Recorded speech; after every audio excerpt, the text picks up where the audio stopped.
was an evil entity in the house. You are about to see real people I was terrified beyond belief.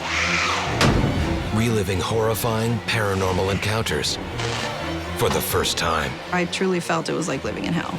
As spirits return from the dark side to deliver evil messages. This can't really be happening. You can't explain the fear. I've never been that scared in my entire life. I wanted to get out of that house. Be prepared to be afraid.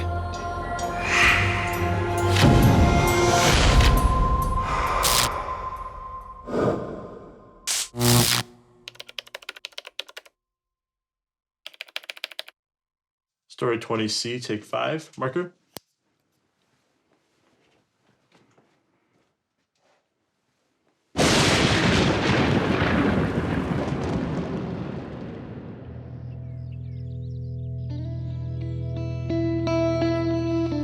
Kansas is not bad. The nice thing about it, it's still a smaller city.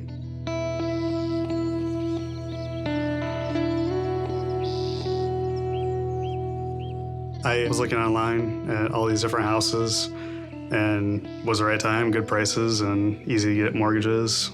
So, made a move. It was a foreclosure, so that makes it a lot easier to buy a house in decent condition. I actually didn't know a lot about my house before I bought it because it was a foreclosure. So pretty much the online listing said, home located in Kalamazoo, great condition, sold as is. Everything was great the first few months of the house. Never had any issues.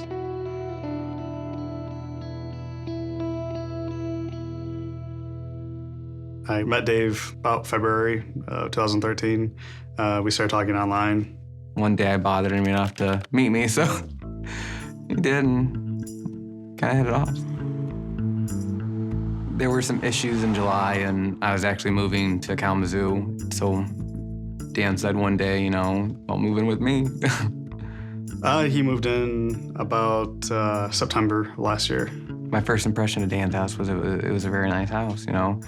It was a good starter home. The first few days after David moved in, everything was good. We never had any issues with the house. It was just peaceful.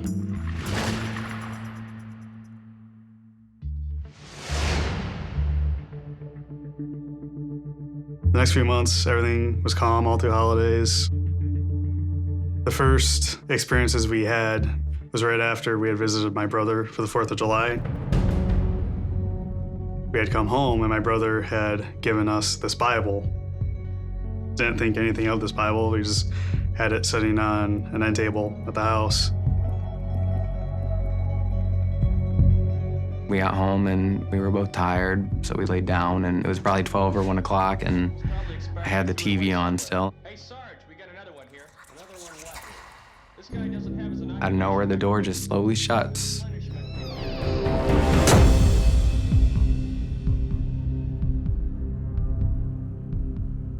I got up and opened the door again.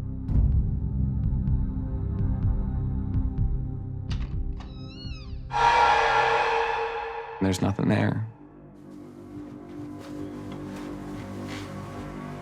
I laid back down and you could just hear creaking along the bed right next to me.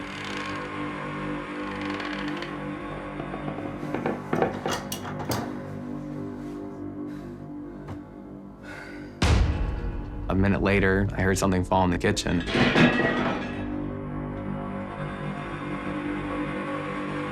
I stayed up all night worrying something would happen.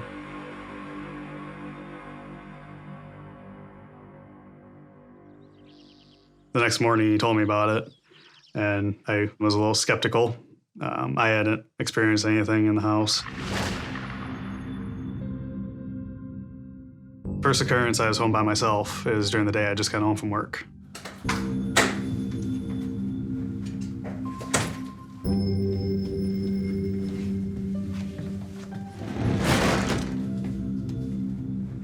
I heard in the kitchen the dining room chair slam against the floor.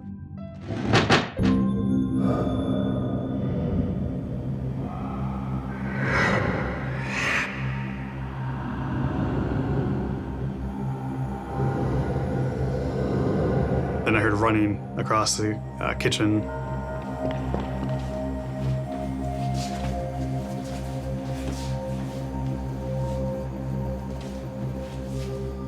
And the basement door fly open and hit the wall.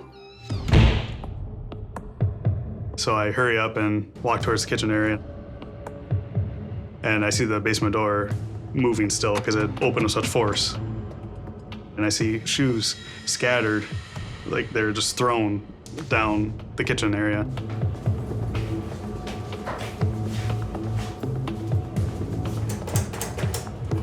My logical side's fighting with me, saying this can't really be happening, but deep down inside, I'm terrified.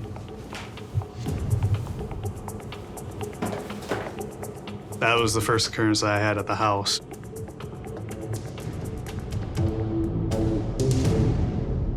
When you're dealing with any type of aggravated spirit, they will do whatever they can. Obviously, the more energy that a spirit has, the greater the damage that they can do. Within a few minutes, David actually came home.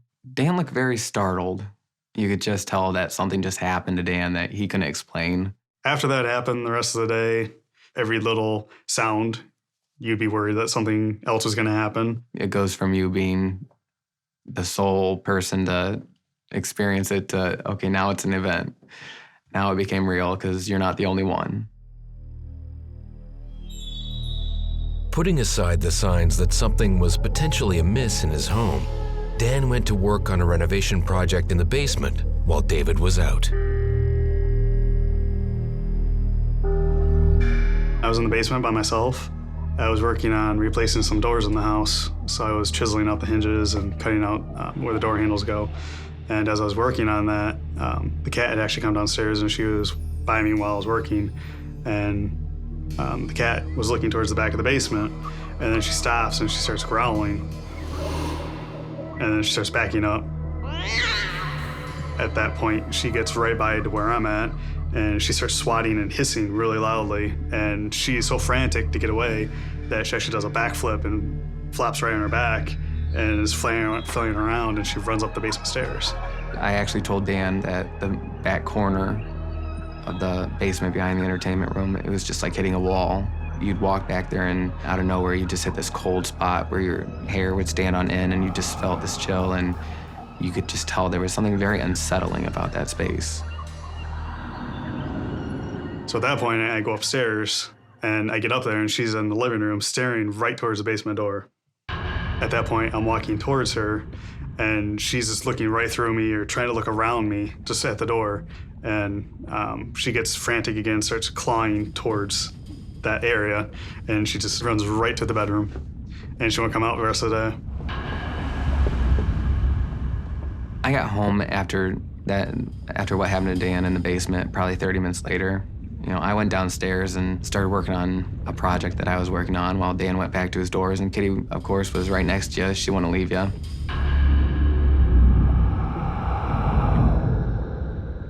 Well, I turned around and I was staring at Kitty, and she started swatting at the air out of nowhere, you know, just swatting at the air.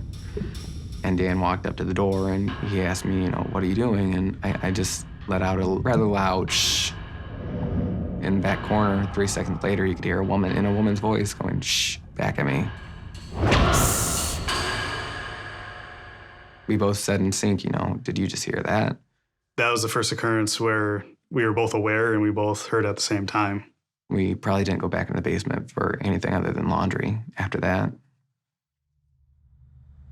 After a couple of days with no recurring incidents, Dan and David started to think it must have been their imagination.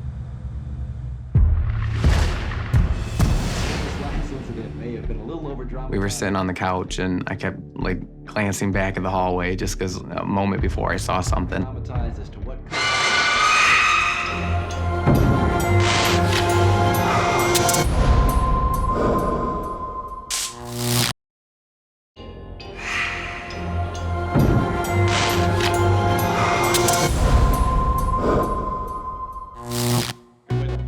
Dan Engblom and David Powers had been experiencing weird paranormal activity in their home, and it was getting too much for David to bear.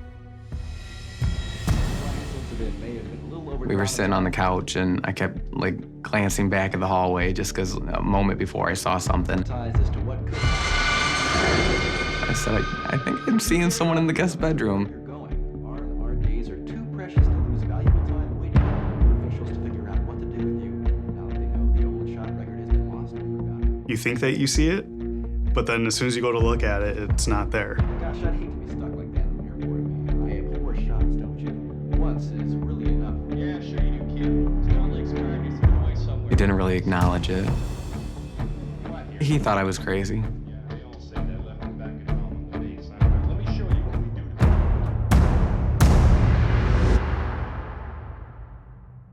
Still skeptical that anything paranormal was happening in his home, Dan was alone one night while David went to the gym. I was watching a TV show, and that's when a loud bang happened. Out of the corner of my eye, I saw shadows from the kitchen area.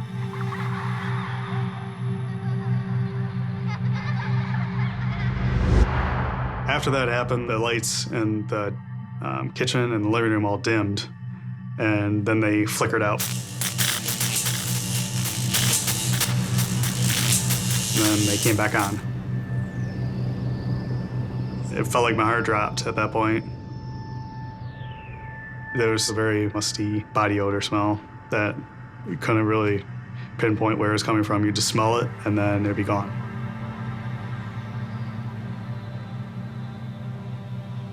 At that point, I just ran out of the house. And I waited until David got home, and we stayed outside for about an hour after he got back. I was terrified. I did believe Dan. You know, Dan's a very rational person. So when he says, you know, he can't explain something, then I'd have to believe him. At that point, I knew we needed to contact someone and try and figure out what was going on and get some help. Terrified that the unexplained events in their home would get worse, Dan and David called in a father-daughter paranormal investigation team.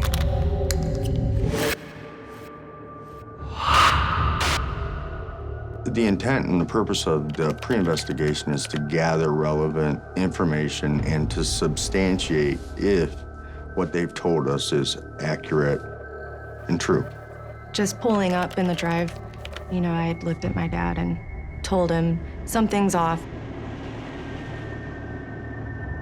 And then definitely once we walked into the home, there was a very heavy feeling. It felt dark.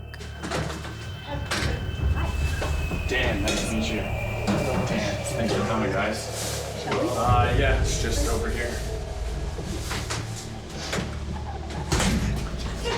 I was very relieved when they first came because it was a step towards something.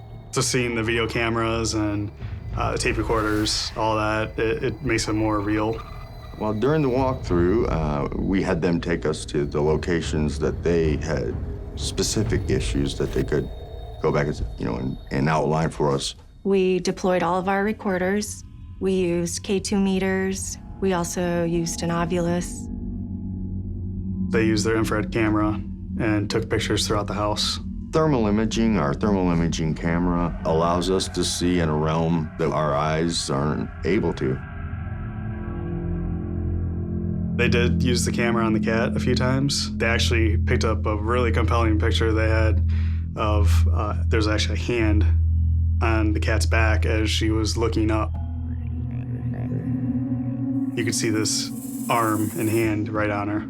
And it's like 30 degrees cooler than the cat's temperature, and you can see a hand going along its back.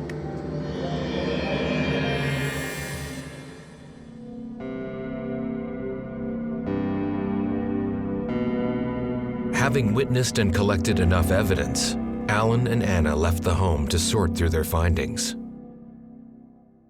Right after that first investigation, we did exchange a few emails back and forth.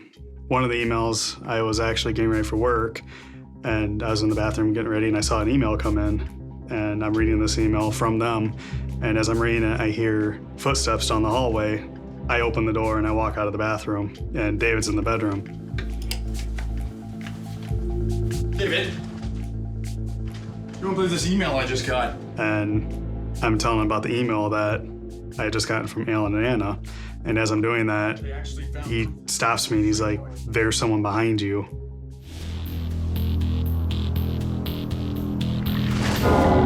All you hear just stands up on your arms. You just get this primal fear. It was a very old man with sunken in cheeks, and it's a face you'll never forget. You know that there's something there. I've never been that scared in my entire life, especially when it's looking right at you. The email from Alan and Anna said that they're 100% sure that there is something going on at the house. They had sound recordings and infrared images that confirmed and showed all the evidence. I'm scared I'm gonna have to sell my house. Due to the findings, we made arrangements to get right back, and I think it was 3 days later we conducted our investigation. Alan and Anna came out for the second time. After about a few hours in is when there started to be a little activity. Alan and Anna were downstairs in the basement. They had the spirit box on this old tool chest that I got from my dad, and Alan kept trying to ask who was down there. What's your name? He was asking if someone was down there to say something to let them know that they're there. After he said one more time, "Give us a sign that you're down here," the box actually spun on top of the tool chest. We understand that you like to hang out in this corner, is that true?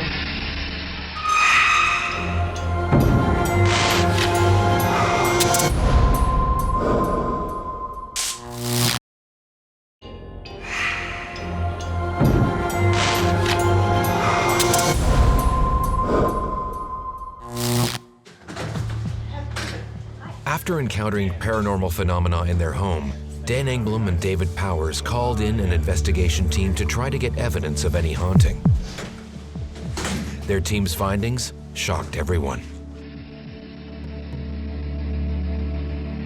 After he said one more time, "Give us a sign that you're down here," the box actually spun on top of the tool chest. We understand that you like to hang out in this corner, is that true? Holy, you gotta see this. I gotta stop it and back it up. We understand that you like to hang out in this corner, is that true? I've never seen an object move in that manner. I mean, I could not replicate or debunk it. We knew something was there, and it had a strong enough energy to be able to manipulate an object that big, and so we knew it was probably serious. I 100% believe it to be paranormal. The next room we went into was the guest bedroom. They had hoped that they'd be able to speak to the old man. They did get him to interact a few times through the spirit box. We were in there for probably 15 minutes, and the spirit box went from being very quiet to being very noisy, with an old grumpy man talking through it. And he was saying F this and F that and F you and get the F out, and just saying all these obscene, very vulgar things. I had a meter in my hand that would go off when there was an electromagnetic field near it. There were points where the meter would completely peg, and my arm, I was holding the meter, and my arm would just start shaking uncontrollably. I just had this electrical sensation pulsing through the left side of my body.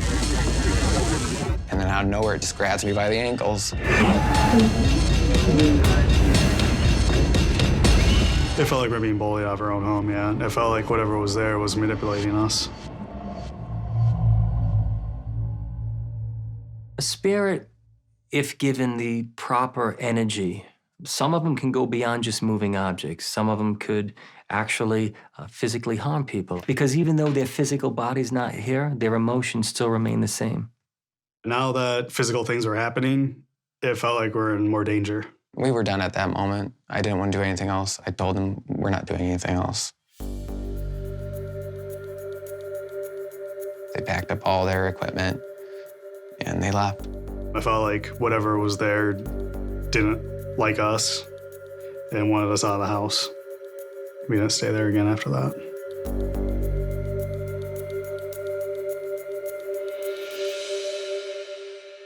At that point, I felt defeated. I felt completely helpless because we had just gone through all of this and you had the hopes that we had resolved it, and it just wasn't the case. Having reached their wits' end, Dan and David moved out of their home and stayed with friends. It was probably a week after all this happened that Dan finally called the medium. I was skeptical about believing whether or not she could fix it.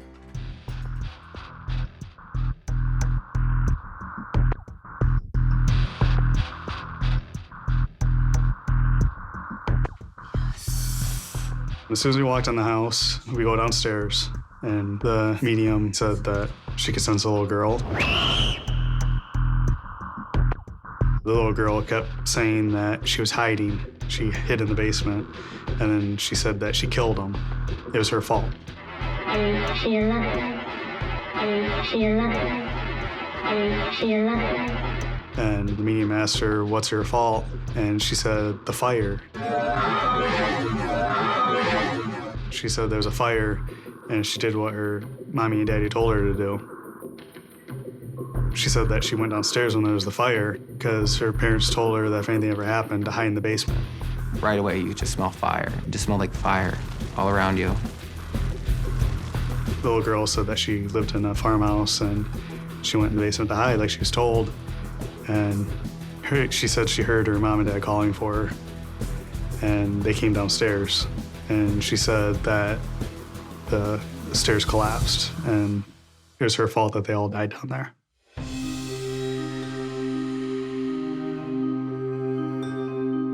The medium felt that it happened probably 100 years ago or more, and it was on the land that this had happened, not necessarily the home that I live in now, just the same location.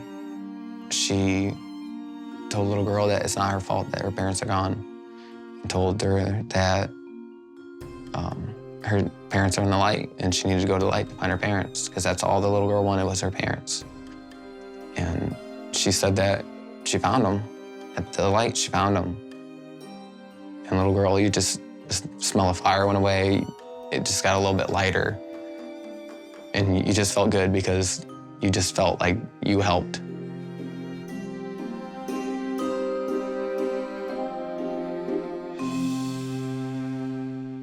We made our way back upstairs at that point.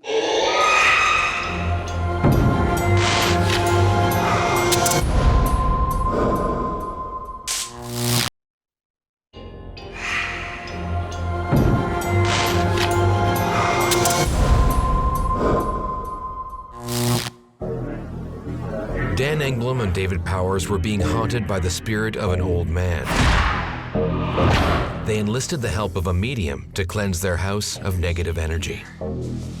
It's cold and dark. We made our way back upstairs at that point, and the medium was able to come across the old man in the dining area. She said the man was very vulgar. He said he was making a lot of profane statements, and he said he didn't approve of us living in his home in sin. And he said he was a good Christian man, and it's not fair that he had to die the way he did while we were living in sin in his home. What had set everything off was when we brought that Bible into the house. And the Bible made him angry because he had always been very religious, and he felt betrayed. If the person that lived in that house who had died was of the Christian faith, sometimes the anger that somebody has or a spirit has is enough to fuel the energy it needs. We had discovered that he was saying that he was trying to get into the attic, and the ladder fell out and he fell down into the basement, onto the basement stairs, and that's where he had died. After we learned how he died, we realized that he was not at peace, and we just wanted him to be able to move on. The medium helped the spirit come to terms with his death, allowing him to cross over peacefully. After they just were able to talk to him about his death, they burned sage throughout the house.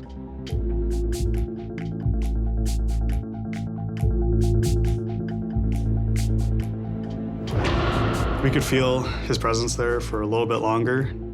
Gradually, it did fade. And since that day, there's not been another occurrence of anything from him. He had been there all that time and was trapped and had so much resentment that he couldn't move on.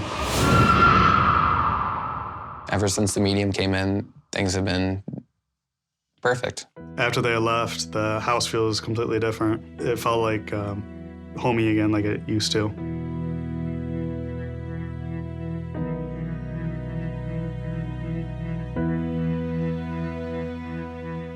Part of me wonders if I'll always be afraid to fall back asleep in the house by myself. Always in the back of your mind, that fear that something's gonna happen again. I mean, it's just not something that I feel I'll ever get over.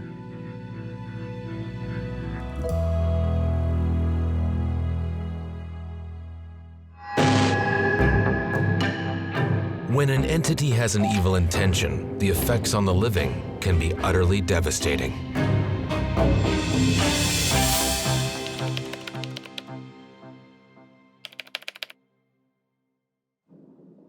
#24, take 3, EB common, self-checks mark.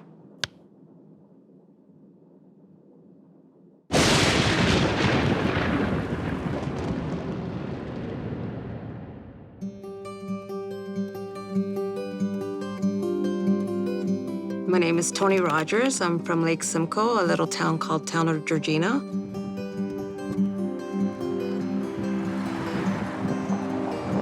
It's a nice tourist area.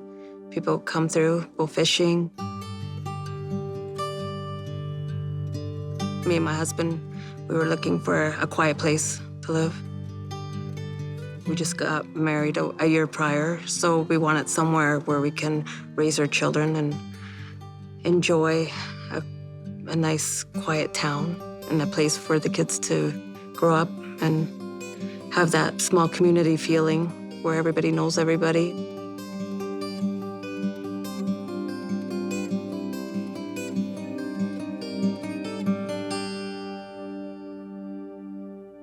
I found out that I was pregnant.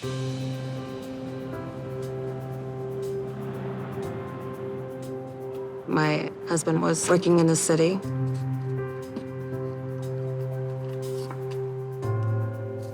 I used to work at a daycare. I was talking to one of the neighbors, and they were looking for a babysitter, so I just got a babysitting job. And she's a very happy-go-lucky little girl, and she's just a joy, and plus, she was just directly right behind my house. So it worked out perfect.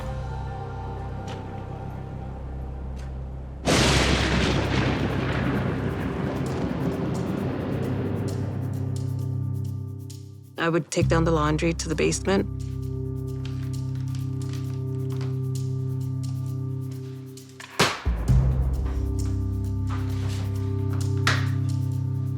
And then I had this weird feeling that I'm being watched in their basement, and I was like uneasy.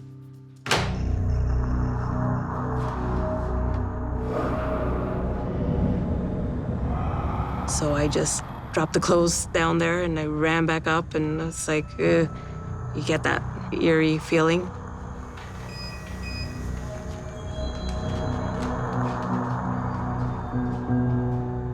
And telling my husband, you know, like, I don't know, it just feels weird being in that house. It's just not, it just feels uneasy in that house. Like I'm being watched, and he's like, yeah, it's just probably you're pregnant and whatever, and it's just hormones, and don't worry about it. With no one taking her experiences seriously, Tony continued babysitting at the neighbor's house.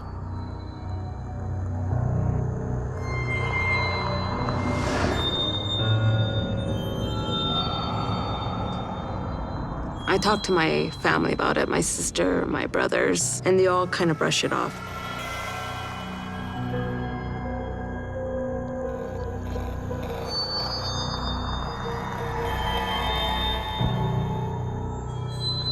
My dad would always say, just make the sign of the cross and believe in God and everything will be fine.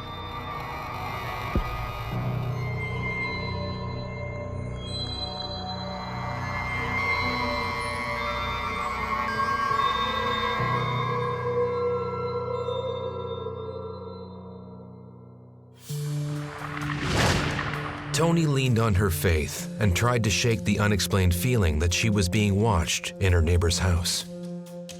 One time, it must have been like maybe a couple of weeks into the babysitting, I felt like I needed a nap. The mom actually told me, if you ever get tired, there's a spare room right next to the baby's room. There's a monitor if she wakes up.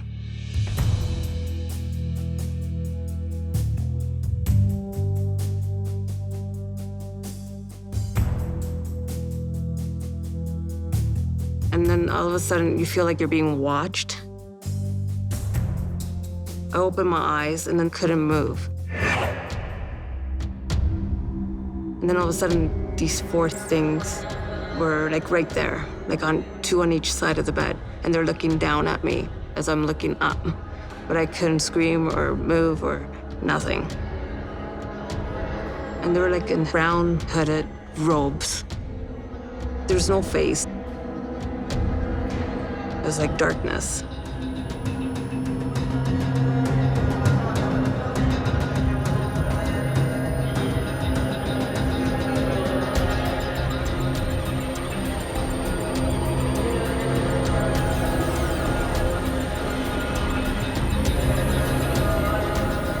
The babies all of a sudden started to fuss in her crib, and all of a sudden I just jolted up. I looked around and there's nothing there.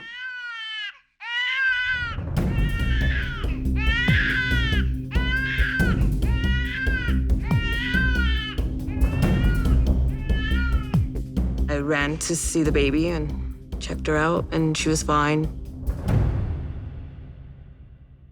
Called my husband and said, they had this weird experience in this house. It's weird. There's like these 4 robed monks around the bed. And he's like, oh, it's probably just a dream. Don't worry about it.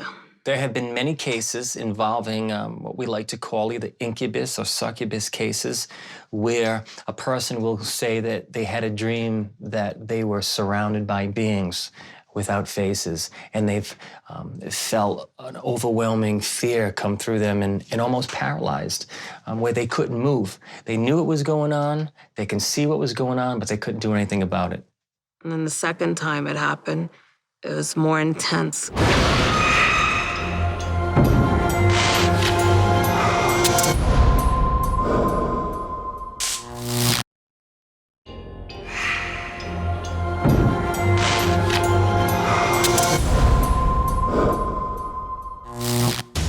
It was 1992, and Tony Rogers was babysitting at her neighbor's house. She went to take a nap, but realized she was not alone. And I laid in the bed, and I got the same feeling again. And I saw 5 of them this time. And it was like 2 on each side. One was in front of me. I was trying to scream, couldn't scream, trying to call for help, but no voice is coming out. And there's this one at the foot of the bed, and he reaches out his hand, and he had long clawed nails kind of thing. And he went like over my stomach and scratched me.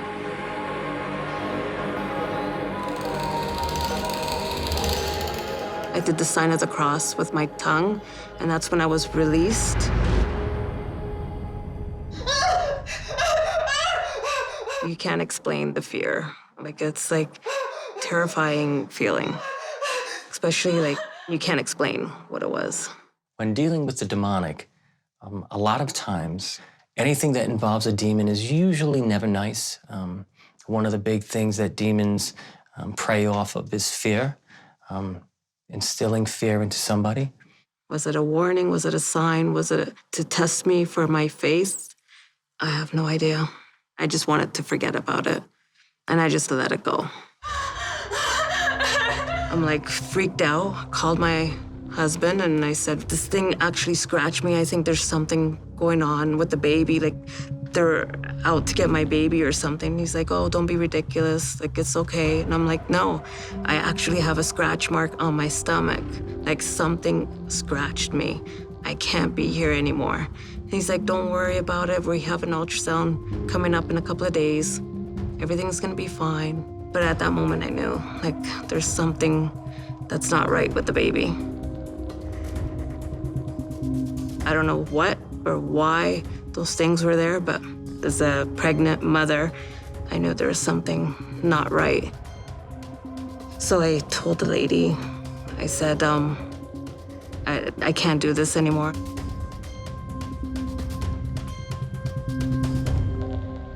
So we went for the ultrasound, and then they found that there was something wrong with the baby. He was born on April 26. Complications, his chest cavity was too small for his lungs, and he lived for 13 days, and we had to take him off life support, and I had to say goodbye.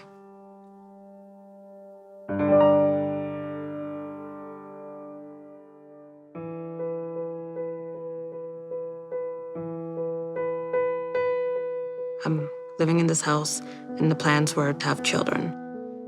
Feeling like a failure as a mom, as a wife, as a person.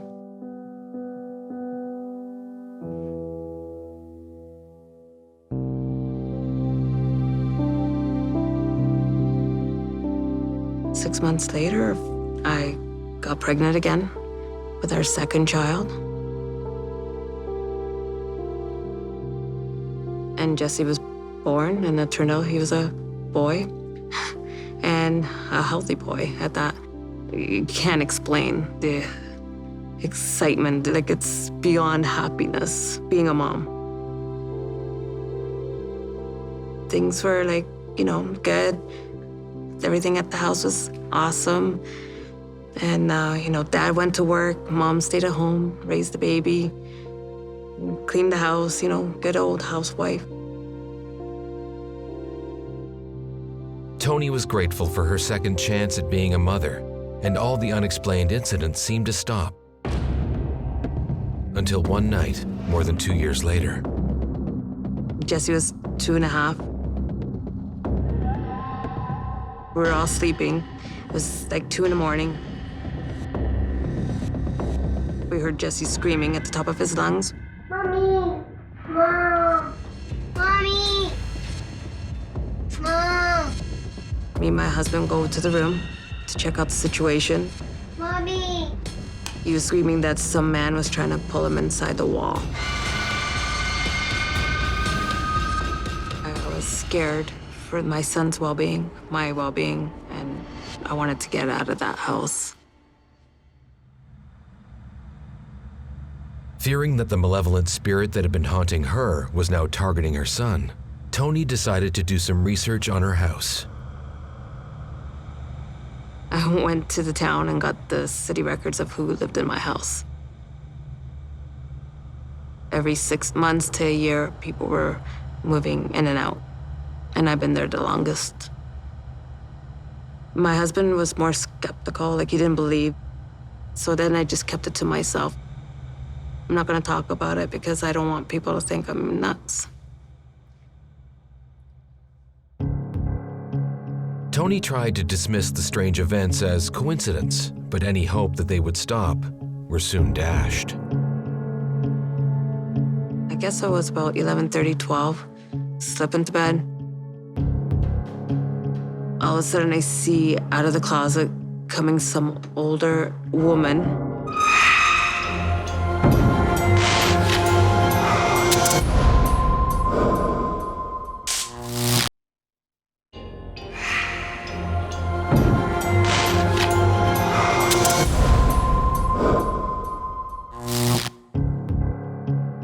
Tony Rogers had been living with evil spirits in her home for years. So far, their intention seemed to be to harm her family. I guess I was about 11:30, 12, slip into bed. All of a sudden I see out of the closet coming some older woman. She walks around the bed and she walks over towards on the other side where my husband's sleeping. she's placing these roses on top of his chest. And she spoke to me in Italian. She says, "Non ti preoccupare, figlia mia, tutto va bene," which means, "Don't worry, my child, everything will be fine." And as she did that, my husband started to choke because I felt like I was being choked, or I felt pressure. I didn't understand it, and we just let it go at that.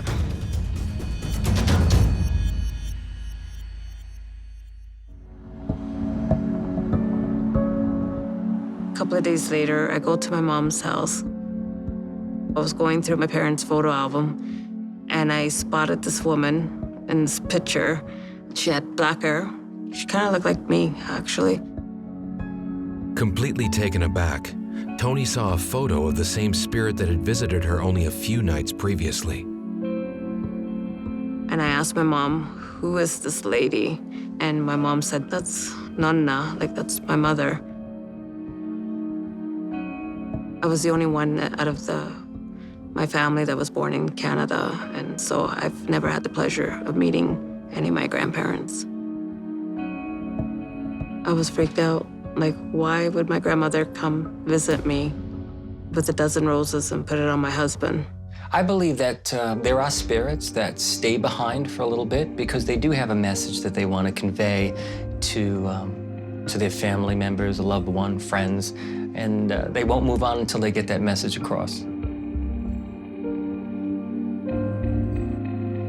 About a week later, my husband packed his things and walked out on us. They kept playing in my mind, like over and over again. Why would my grandmother come out of the closet with a dozen roses and say that it's gonna be okay? And now it makes sense. She was protecting me or giving me a sign that my husband was planning to leave me, because I was shocked when he decided to walk out.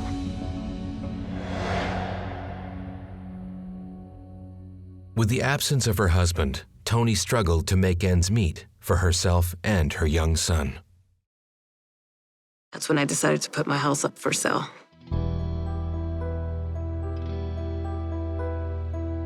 We put the house on the market. We got an interested buyer, a contractor actually. He was planning to tear down and rebuild. He came for his inspection, and I wasn't allowed to be in the house at the time. I said to the contractor, "Make sure you close the door behind you." And off I went. Come back home after an hour, and I noticed my front door is open. I walked in.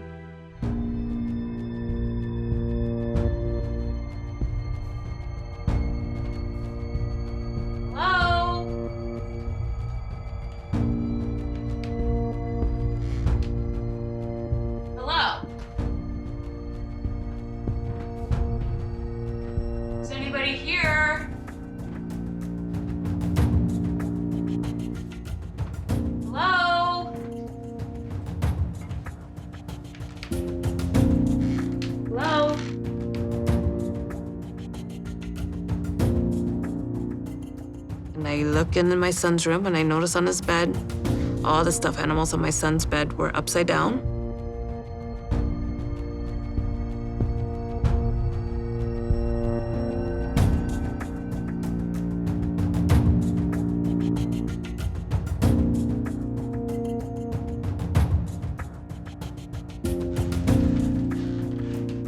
And I look in the trap door and it's open, and there's an extension cord with a triple light leading to the crawl space. Are you here?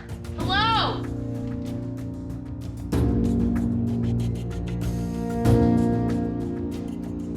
Is anyone here?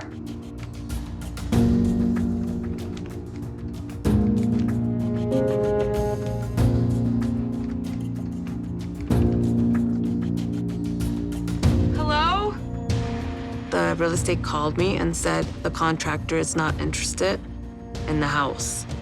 And I said to her, okay, I'm kind of ticked off because he left the front door open and he actually left a few tools and his trouble light here and it's turned on.